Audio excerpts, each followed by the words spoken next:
Okay, ninakusalimu katika jina la Bwana wetu Yesu Kristo.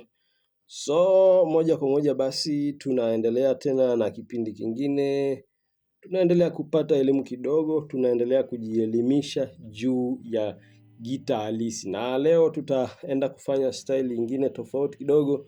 Leo tutaenda kufanya rumba music, ambaye tumeshazungumzia kwamba msingi mkubwa wa kuja kufanya leading nzuri lazima uwe mpiga rhythm mzuri na uwe na upigaji mzuri na uwe na ubunifu mzuri. So leo tutafanya rumba rhythm mzuri ya heshima, ambao unaweza kufanya gita mtu akalifurahia na mtu akalipenda sana. So mshiko wetu hapa ni C sharp, E sharp pamoja na A sharp. Hii ndio mishiko mama. Nimekuwa nikizungumzia sana hiki kitu. Hii ndio mishiko mama ambayo inatangulia sana na ndio inayoweka msingi katika kulijua gita la solo. So rhythm yetu tutaenda kucheza, tuko namba moja yetu ni C sharp, namba 4 yetu ni E sharp ya kwanza na namba 5 yetu ni E sharp ya pili. Au unaweza kufanya hapa ikawa ni A sharp ndo namba 5. So kuna vitu pia ambavyo unatakiwa vielewe ili kutembea ndani ya gitaa. So unaposhika C sharp hapa, kumbuka inafuata ni E sharp ya kwanza. Hapa namba moja yetu, yani kituo cha kwanza kabisa ni C sharp. Kwa hiyo inayofuata ukiwa unapanda hivi ni E sharp ya kwanza. E sharp ya kwanza inayofuata ni E sharp ya pili. Unakuja kwenye A sharp ambayo tena inakuwa namba moja. Namba moja unakuja tena namba 4 ni C sharp ya kwanza, namba 5 ni C sharp ya pili, unakuja paka hapa kwenye E sharp ambayo hapa E sharp pia inakuwa namba moja.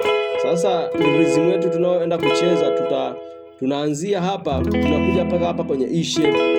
Kutoka hapa kwenye C sharp tunakuja paka kwenye E sharp, lakini E sharp hapa tunakuja kucheza octave. Tunakuja kucheza octave ya unakuja kucheza octave ya 2/5 ambayo ni uzi namba 2 na uzi namba 5. Sawa, inalia hivyo. Sasa octave yetu tunaishika hivi, hiki kidole kinashika uzi namba 5. Kumbuka hiki ni kidole cha pili kutoka huku mwisho. Kinashika uzi namba 2 na hiki kidole cha mwisho hiki kinashika uzi namba 5. Hii spensi inakuwa haijashikwa na kitu chochote.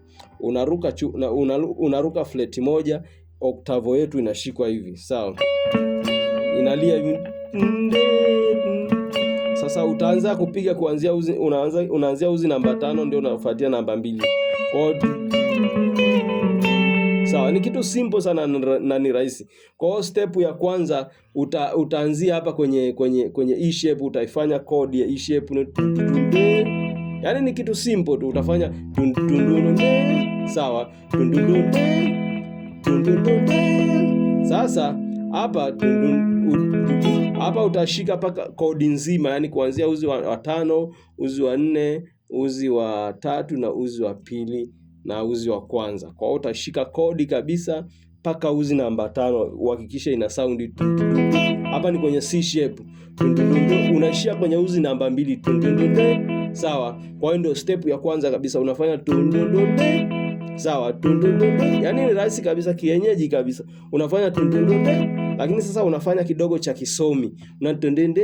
Yaani ka sound poa ili ilete maana kwa kile ambacho unataka kuki-apply. Kwa hiyo utafanya sawa. Hii ndio step ya kwanza kabisa, na hapa ambapo ni kwenye mshiko wetu ule wa kwanza ambaye ni namba 1 yetu ambaye ni C shape. C shape ni hivi kawaida, lakini tunaifanya C shape chord tunaiongezea kwenye uzi namba 5. Kwa hiyo tunafanya sawa. Kwa hiyo ukifanya step ya pili unakuja sasa kushika hiyo octave. Unakuja paka kwenye hiyo octave sasa ambayo ni kwenye E shape. Ukishika C shape kuna E shape ya kwanza, E shape ya pili, unakuja kwenye namba 1 yetu ambayo inakuwa ni A shape. A shape imeambatana na C shape ya kwanza, C shape ya pili, unakuja tena namba 1 ambayo ni E shape. Kwa hiyo ukishika C shape unakuja paka hapa kwenye E shape. Naomba unielewe. Sasa hapo unakuja kushika octave ya 2/4. Kwa hiyo unafanya sawa. Sawa. Kwa hiyo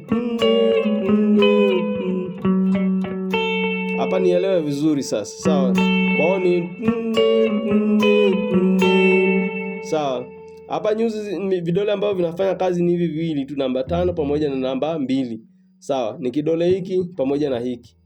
Hiki na hiki. Hiki hakina kazi wala hiki hakina kazi. Kwa hiyo octave hapo inacholia ni uzi namba 5 na namba 2. Sawa. Kwa hiyo ni sawa. Ni rahisi sana, ni rahisi sana na ni nzuri sana. Kwa hiyo ni rahisi sana. Sawa. Uzi wa 5 na wa pili peke yake. Kwa ni rahisi tu. Kwa unaanzia hapa na C shape. Sawa, unaipiga C shape. Naona yaani kitu rahisi sana. Sema ambacho kinatakiwa ni kucheza mahesabu, maana kutoka hapa mpaka hapa ni distance mbali kidogo. Kwa hiyo unatakiwa ucheze sasa na mahesabu. Nimeshazungumziaga hiki kitu nikawaambia, gita la solo au kulitawala gitaa ni mahesabu, ni hisabati. Kwa hiyo unatakiwa ucheze vizuri na mahesabu yako kutoka hapa kwenye E shape mpaka unakuja kuangukia kwenye hiyo octave ambayo inakuwa ni kwenye E shape ambayo ndio namba 1 yetu. Kutoka kwenye C shape mpaka kwenye E shape namba 1. Kwa hiyo unafanya sawa.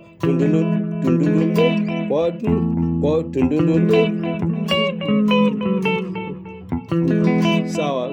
Kwa hiyo ni sasa. Kwa hiyo ambao unajifunza unaenda tu taratibu kama sawa. Alafu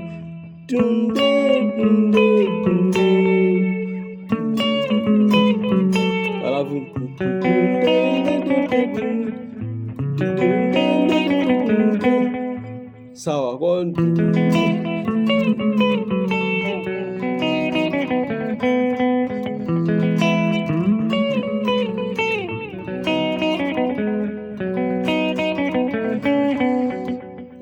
alafu unarudia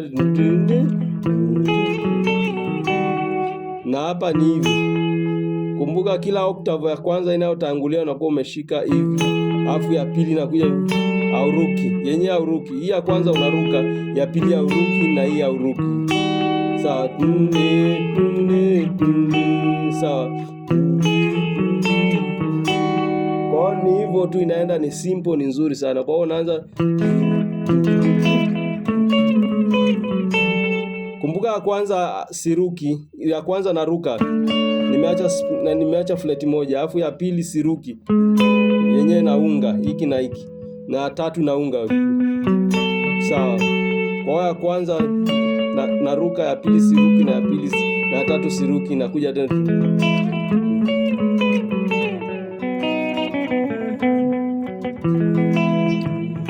Na hii ni hivyo.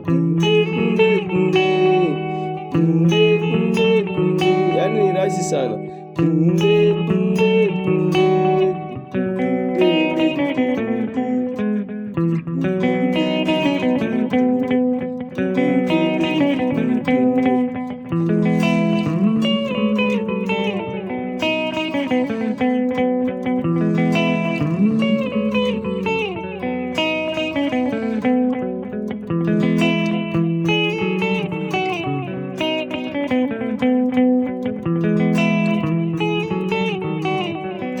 Kitu simple sana, afu ni tamu, ni professional rhythm.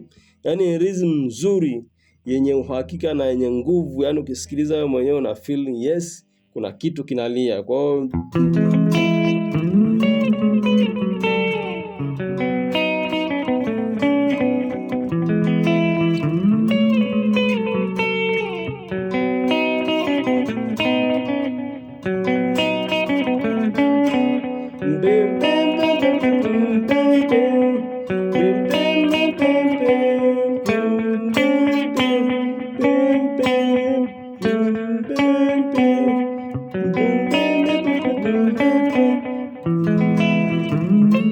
sawa.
Kwa hiyo kitakacho kufanya wewe uwe mpiga solo mzuri, ni muhimu sana kuelewa vitu vya msingi kama hii. Elewa mishiko mitatu, tembea na rhythm. Utakuwa mpigaji mzuri sana na utafanya vitu vya maana na vitakuwa vina impact sana.